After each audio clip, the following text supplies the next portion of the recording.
Si tu fais ça en bourse, tu es en train de jeter ton argent par les fenêtres.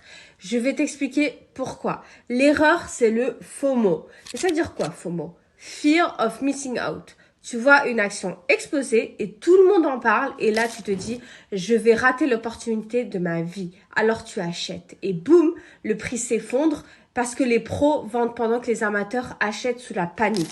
Regarde Tesla en 2021, Bitcoin en 2022. Des milliers de gens ont perdu des fortunes à cause du FOMO. La solution, toujours analyser avant d'acheter. Si une action a déjà explosé, attends un repli avant d'investir.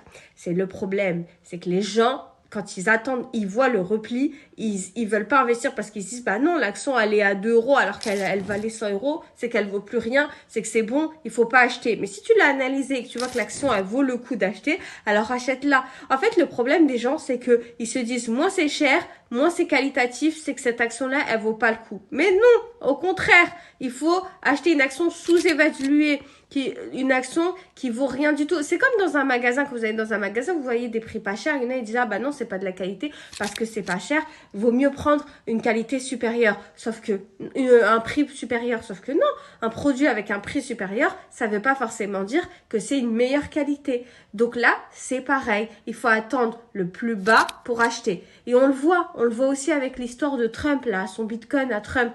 Ça avait augmenté de dingue, tout le monde a voulu acheter, sauf qu'au pile au moment où tout le monde a voulu acheter, bim, ça a rebaissé. Quand tout le monde en parle, c'est trop tard. Voilà. Abonne-toi, je parle de bourse ici.